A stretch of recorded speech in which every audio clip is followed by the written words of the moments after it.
One young woman worked quietly as a cook in a small hospital kitchen, preparing simple meals for patients who needed care and kindness. But she never imagined that one patient would change her life forever. A man with no memory, no family, and no name. When she chose to help him, people laughed. When she chose to marry him, people mocked her. But when the truth finally came out, everyone fell silent. Sit back, relax, and let's dive into this story. In the quiet town of Enugu, there was a small hospital where people came when they were sick or injured. The hospital was not fancy, but the workers tried their best to help everyone who walked through the doors. Inside the hospital kitchen, a young woman named Adana worked as a cook. Every morning, she arrived early to prepare breakfast for the patients. She cooked rice, yam, and soup. She made sure the food was warm and ready on time. Adana was not educated beyond secondary school. She did not have a big job or a fancy title, but she worked hard and she treated everyone with respect. The nurses liked her, the doctors greeted her kindly, and the patients always smiled when she brought their meals. One rainy afternoon, the hospital gate opened suddenly. Two men carried an injured man inside. His clothes were torn and dirty. Blood covered parts of his face and arms. He was unconscious. The nurses quickly took him to the emergency room. The doctors worked on him for hours. When he finally woke up 3 days later, the doctors asked him many questions.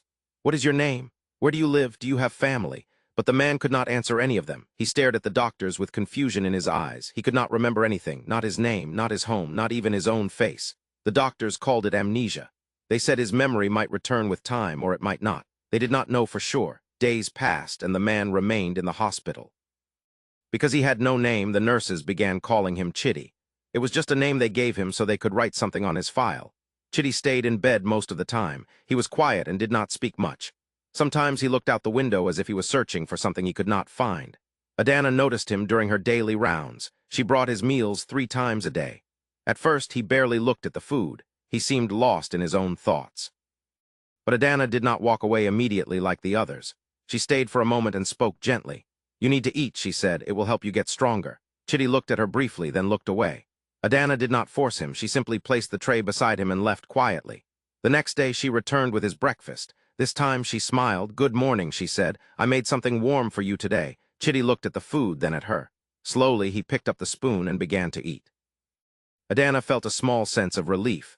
From that day forward, she made sure to check on him every time she brought his meals. She did not ask him many questions. She only spoke kindly and made sure he was comfortable. Weeks passed, and Chitty's body healed, but his memory did not return. The doctors said he was well enough to leave the hospital, but there was one problem. He had nowhere to go. No family had come looking for him. No one recognized him. The hospital could not keep him forever. One evening, the hospital administrator called a meeting with some of the senior staff. "We cannot keep this man here any longer," the administrator said. "We have done what we can, but he needs to leave." One of the nurses spoke up. "But where will he go? He has no memory, no family, and no money." The administrator sighed. "That is not our responsibility. We are a hospital, not a charity home."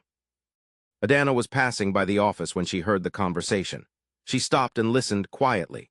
Her heart felt heavy. She thought about Chitty. She thought about how lost and alone he must feel. That night, Adana could not sleep. She kept thinking about what would happen to him. The next morning, she made a decision. Adana went to the administrator's office and knocked gently. "Come in," the administrator said. Adana stepped inside nervously. "Sir," she began.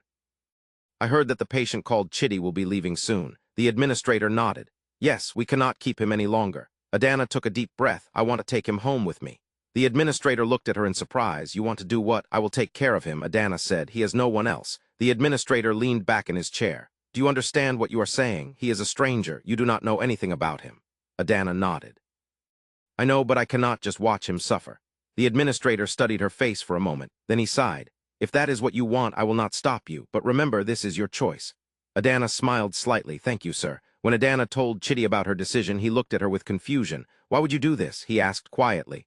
"Because everyone deserves kindness," Adana replied. Chitty did not know what to say. For the first time in weeks, something close to hope appeared in his eyes.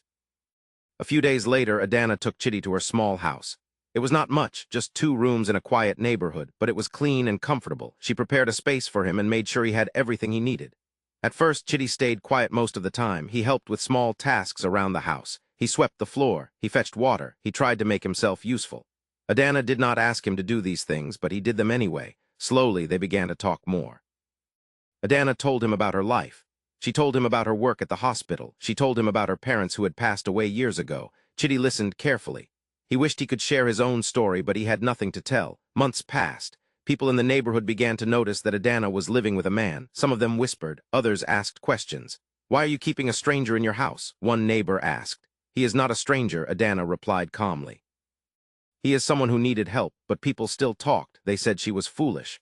They said she was wasting her time on a man with no future. Adana ignored them. She had made her choice, and she would not change it because of gossip. One evening, Chitty sat outside the house watching the sunset. Adana came and sat beside him. "How are you feeling?" she asked. Chitty looked at her. "I feel like I am a burden to you." Adana shook her head. "You are not a burden." Chitty sighed. "You have done so much for me, but I have nothing to give you in return." Adana smiled gently. "You do not need to give me anything. Just being here is enough." Chitty looked into her eyes. For the first time, he felt something he could not explain: gratitude, respect, and something deeper. As more time passed, Chitty and Adana grew closer. They shared meals together. They laughed at small things. They talked late into the night. Slowly, Chitty began to feel something he had not felt since he lost his memory: peace. One quiet evening, Chitty turned to Adana and said something that surprised her. "I want to marry you." Adana looked at him in shock. "What did you say?" "I want to marry you," Chitty repeated. "You have given me a home when I had nothing. You have shown me kindness when no one else cared. I may not remember my past, but I know one thing. I want to spend my future with you." Adana's heart began to beat faster. "But Chitty, you do not even know who you are." "I know who I am now," he said. "I am the man who loves you." Tears filled Adana's eyes. She had not expected this. She had only wanted to help him. But somewhere along the way, she had also begun to care for him deeply. "Yes," she said softly, "I will marry you." When Adana told people in the neighborhood about the wedding, they were shocked. Some laughed. Others shook their heads in disbelief. "You are marrying a man with no name, no memory, and no future." One woman said. Adana looked at her calmly. "I am marrying a man who treats me with respect and kindness. That is enough for me." The wedding was small and simple. Only a few friends attended. There was no expensive hall, no fancy clothes, no loud music. But Adana and Chitty stood together and made their vows, and in that moment nothing else mattered. After the wedding, life continued quietly. Adana still worked at the hospital. Chitty helped her at home and sometimes did small jobs in the neighborhood to earn a little money. People still whispered about them, but Adana and Chitty did not care. They had each other, and that was enough. One afternoon, a black car drove slowly into the neighborhood. It stopped in front of Adana's house. A man in a suit stepped out. He looked around carefully, then walked to the door and knocked. Adana opened the door. "Yes," she said. The man looked at her. "I am looking for someone," he said. "His name is Abana." Adana frowned. "There is no one here by that name." The man looked past her and saw Chitty standing inside the house. His eyes widened immediately. "Sir," he said with shock in his voice, "is that you?" Chitty stepped forward slowly. "Do I know you?" The man's face filled with emotion. "Sir, it is me, Emeka, your driver." Chitty stared at him. "I do not remember you." The man's voice trembled. "We have been searching for you for over a year. Your family, your company, everyone thought you were dead." Adana felt her heart begin to race. "What are you talking about?" The man turned to her. "This man is not just anyone. He is Abana Akafor. He is the CEO of Akafor Industries, one of the richest men in the country." The room fell silent. Adana looked at Chitty, her husband, the man she had taken in when he had nothing. "You are a CEO?" she whispered. Chitty looked just as confused as she was. "I do not remember any of that," he said. The man pulled out his phone and showed them pictures. Pictures of Chitty dressed in expensive suits. Pictures of him standing in front of tall buildings. Pictures of him with important people. "This is you," the man said. "You disappeared after a car accident over a year ago. We searched everywhere, but we could not find you." Adana sat down slowly, trying to process everything. Chitty looked at the pictures, but they felt like images of a stranger. The man continued. "Your family has been waiting. Your mother, your brothers, your company, everything is still waiting for you." Chitty looked at Adana. Her face was pale. He could see the fear in her eyes, the fear that everything was about to change. A few days later, a convoy of cars arrived at the neighborhood. Chitty's family had come. His mother stepped out first. When she saw him, she began to cry. "My son," she said, rushing to embrace him. Chitty stood stiffly, still unable to remember her, but he did not pull away.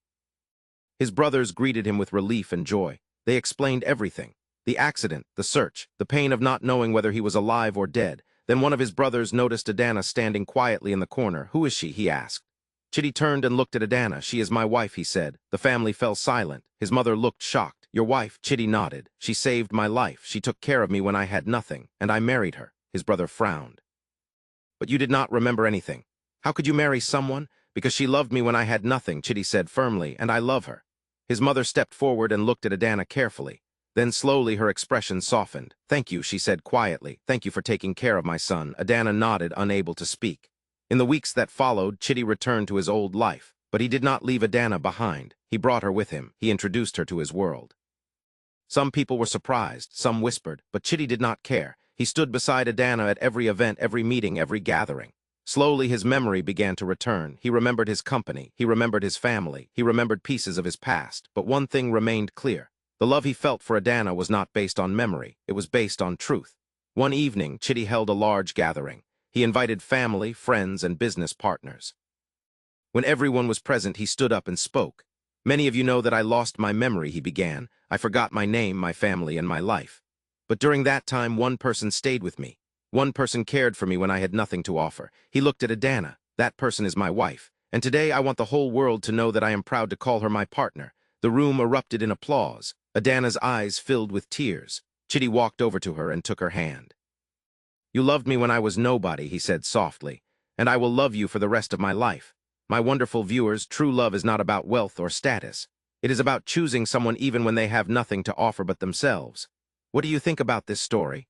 Do you think Adana made the right choice? Share your thoughts in the comments section. I would really love to read from you. A more interesting story will be coming in a few days. So make sure you subscribe and turn on the notification bell so you do not miss it. If you enjoyed this story, please like the video and share it with your friends. Thank you so much for watching.